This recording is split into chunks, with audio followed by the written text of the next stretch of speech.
Okay, no, I just thank you for the two last talks, because the interdisciplinarity between immunology and genetics and health, I fully agree that it is a main issue. So my question, because you see, on the one hand, it was said that it's important to work on commercial animals, and on the other hand, you said that it was important to have the phenotype as an input, and then to go back to the genotypes. So my question is how to increase the immune phenotyping the immune phenotyping in commercial farms, just to have access to this information that can help to have access to have this way from the phenotypes to the genotype. Because you see, it's not so easy to have large-scale populations with many immunity traits, many health traits. We have many large-scale populations with production traits, but not so many with truly immunity parameters and health parameters. So how do you figure out to have this data to enlarge the populations we can work on? The performance phenotype would be the input, would be the variable that you measure on the animal. I said on that slide, you also specify to the model the nutritional specifications. So what did you feed the animal? I realize now that if you want to integrate the health component into that, which I think is a very good idea, you also need to supply the model with the immunological specifications. Yeah. And of course, all the other non-genetic components that may influence the production phenotype, like for example, the housing system, etc., which calls for even more multidisciplinary action than we started with. And how to do that? Well, that's what we are here for, I think. And Katrijn had ideas about it. I don't know if that's handier or not. I think there's multiple ways in which you can try and capture a health status of an animal or see the immunological parameters. I also think that actually even in the production phenotypes that we are recording, we can actually pick up on the fact that an animal has a stressor. For instance, if you would look at the daily weights of an animal and you could track that, you could see when an animal starts dipping in weight. And look at that and which animals keep on growing nicely and which animals all of a sudden dip. Which means that apparently they had some kind of stressor or a moment that they were challenged that actually gave a response in their phenotype. Now you can think of body weights, you can think of feed intake. I think even with the normal production measurements that we take, but we have to take them very regularly to be able to pick this up. I think you can find the moments where an animal gets challenged and you can see which ones can still grow and don't get affected and which ones actually dip in their production. So even with not having all the immunological parameters behind it, just by looking at production parameters, I could think we can already pick up certain things. Not everything, but it can give indications. A nice example is the day-to-day variation of feed intake. There's plenty of animals that when you look at them over a 6-week period or so, they have exactly the same average feed intake, let's say 1.7 kilo per day over the whole period. But one animal will have a standard deviation over time that is 5 times as high as another animal, which tells you a lot about how challenged both animals are and how stable they are. Things like that. Yes, exactly. But we won't have the response on the vaccine efficiency. So we need also to monitor specific immunity traits. Yeah. Peter, you were talking about geneticist nightmare because of all the interactions and possibilities. You don't see it as an opportunity? Sure. should. Of course. If it would be easy, they wouldn't need us. It's good that it is complicated. That's why, that is what we all live off. Yeah? That they would suck you on the spot if it would be easy to solve. Be happy that it is complicated as a scientist. Well, yeah, of course, but that's not the issue. The issue is basically there's no one size fits all to biology in general, and I think that that is an opportunity for many of the disciplines that we show here. One size fits all. I mean, I think most of you would be out of business, wouldn't it? Yep. Yeah. Yep. Anyone wants to react on that? To some point, indeed, vaccine is something which has to fit all size, but actually it doesn't. And that's what we need to understand. A good example is FMD vaccine, which is very well known, works very well in cattle since a long time, but less and less in pigs. Even though we improved the quality of adjuvant, stronger and stronger, we still fail to recruit a large proportion of pigs. So the vaccination in pigs is suboptimal, and that's today the largest population in the world. And we need to understand that. Today we need to explore new tools to understand why pigs are not responding well to FMD vaccines. Something we did not discuss today, because it's a little bit out of the genetics area, but I think there should be links, is the systems serology. So you heard about systems biology, but systems serology is looking at the quality of antibodies circulating in sera after immunization. So there are very good example recently on HIV, SIV, and flu. And for me, that's really the way to go now, and to link with different genotypes, because it's a perfect, because the quality of antibodies can be linked to the protection, and you don't need to challenge necessarily. But it's really early science, and maybe that's where we can set up new collaborations. Yeah, I think, yeah, also in nutrition, we live by variation, but also with the average. So I talked about precision nutrition, but in practice, yeah, we still have farms where we feed broilers or layers or pigs in batches, in groups. And I showed now with the feeding station the small piglets, which is quite unique. You see differences. Piglets don't eat for 3 days, so. And also the low weight, bird weight piglets after weaning, some of them are still low in weight. You need to have probably older diet. And that's how to do that in practice. Do you define the diets on the top 10%?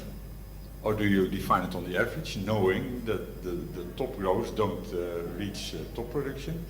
But you do it on the top, then means you have a quite expensive diet for the other 60-70%.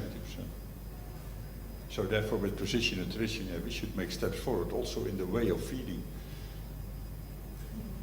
But we'll give it to you, Camille. But what you were saying, Jean-Christophe, that the vaccines are not always working, and you were showing in your slides there are some gaps. And I think what you were highlighting, and Katrijn also was talking about that as long as there are some gaps in between experimental animals and real animals, and the vaccines or a lot of tools are developed in a very not representative set of animals, then it will never be completely operational. So there is really a need also of working on real animals, and that makes me thinking also that you are showing the results of the thesis of a good example of collaboration between industry and research was the thesis of Tom Berghoff you were working on. And I remember that in Wageningen, so there were research on natural antibodies for a long time already, but industry was not believing in it as long as it was results coming from experimental animals. And so it needed that step to start to measure, to select for them in real commercial animals to believe. So I think there's really a need of a better interaction between research and industry for that, to make more operational tools and results to have progress and applicable. So I think that's also lessons that we learn all And it's not always easy because there are some regulatory aspect as you were showing. So, you want to. Just to comment on that, today it is done by the poultry industry. They test different vaccine manufacturers, and the big ones can go with 1 million chickens a week, something. So we have excellent data on the efficacy of the vaccine by serology, which is not maybe the best way, but we can really check the efficacy of even batch per batch and different companies. Something we cannot do because the number is too big, but it's done too late for us. It's after development. So my dream is to anticipate that and to develop really a vaccine fitted to the exact need of the genetics of a layer or a broiler, which are probably different. We know they are different. And also when speaking about subsegments, of course layers are female chickens, not males, and broilers are males, so that's also a big difference we don't really address always, and we cannot address because also for 3R reasons you have to have a sex ratio 50-50. Yeah, and a lot of that has to do with the conversion of science into technology. Yeah? Like Katrijn mentioned that it can be immensely complicated to implement anything that science has put on the table. Very often it takes a lot more time to get it going in the field than well, certainly what people would expect. Certainly the let us say the upscaling from something that has been developed in a particular small segment to application in the whole field, it can be very difficult. If I can give actually an example for that, so that people can visualize it maybe even better. If you even think about the social interactions, which is something that I worked on, and you would think that the person actually did the PhD going to the company, then it would be easier.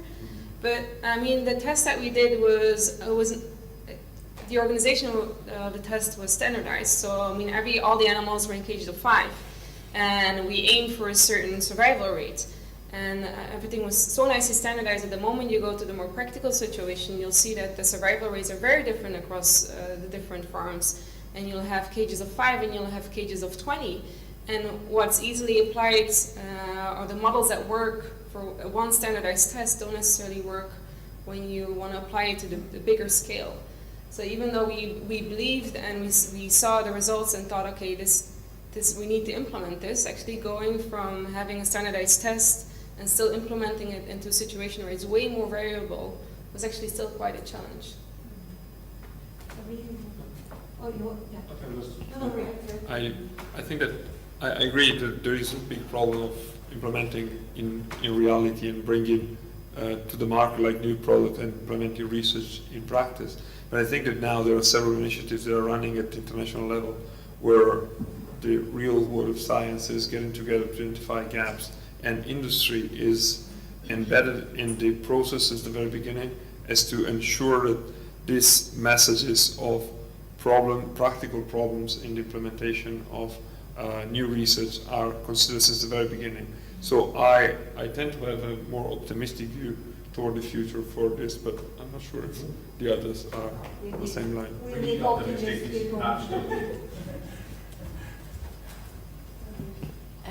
Thank you very much. I have 2 questions.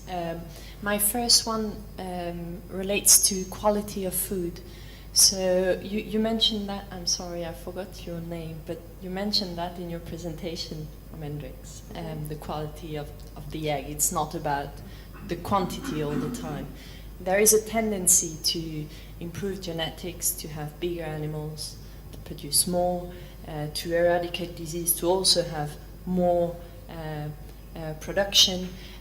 How do you see the integration of this notion of quality of food that we ingest human afterwards, the quality of it for our health? How can you link the genetic improvement of an animal, for example, and the quality of the produce that you will have on your plate? So this is my first point.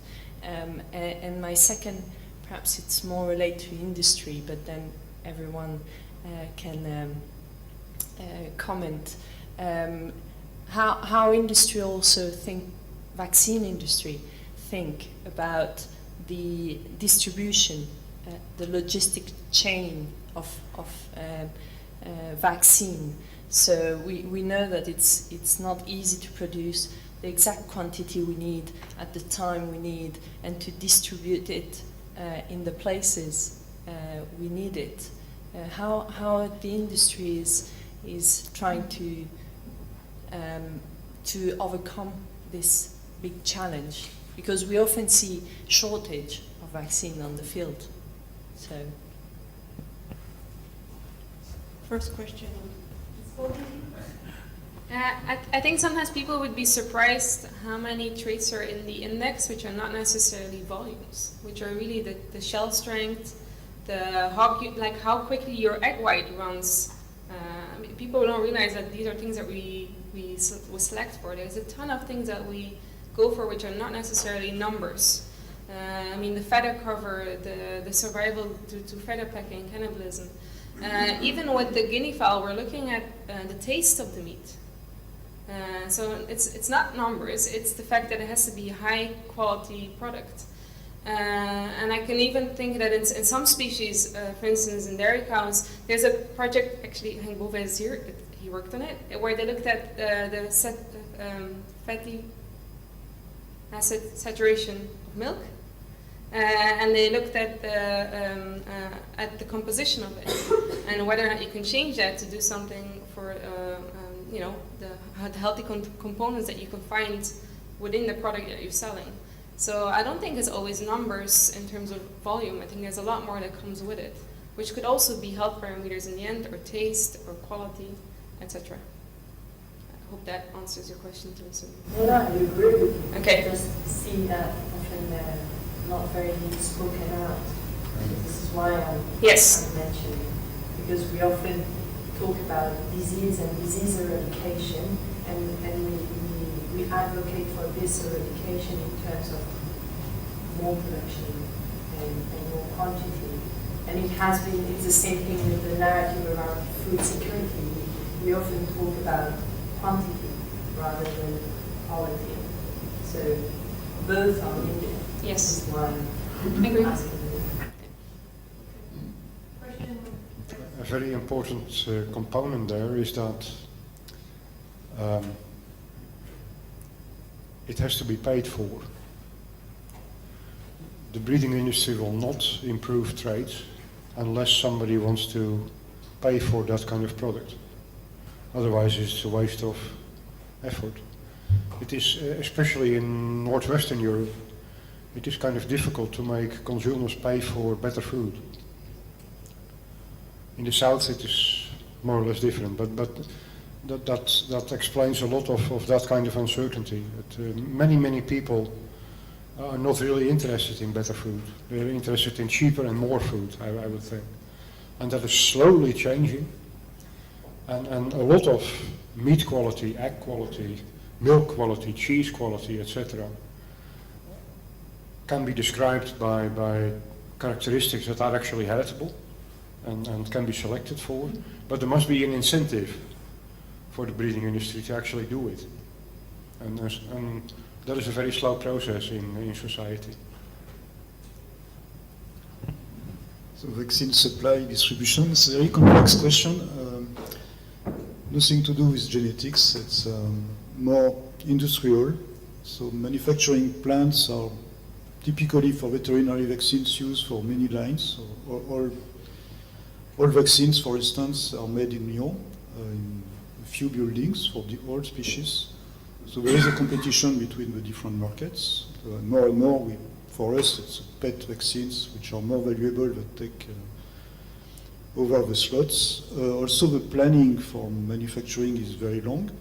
Typically, it's a batch is ordered 1 year, more than 1 year before it starts to be sold, because the cycle time for manufacturing is quite long. So first few weeks in the plant itself, but typically several months just for QC. it can go up to more than 1 year for some human vaccines, with 100 assays for the big pertussis combo, for instance. So if you fail one test, you dump the batch. So that can explain some shortages. You can also have supply issues. Some components, some ingredients can lack. Today there is a global shortage in the world of fetal bovine serum, so we need to wait for that, and some products are still using that. So, of course, there is activity and to revamp the vaccine and to go away from these critical components. But typically, the small markets, the small minor species, they suffer from the priorities. So that's why we do see shortages. Also, for emerging diseases, it's impossible to anticipate 1 year before what will happen, even for blue tongue fever.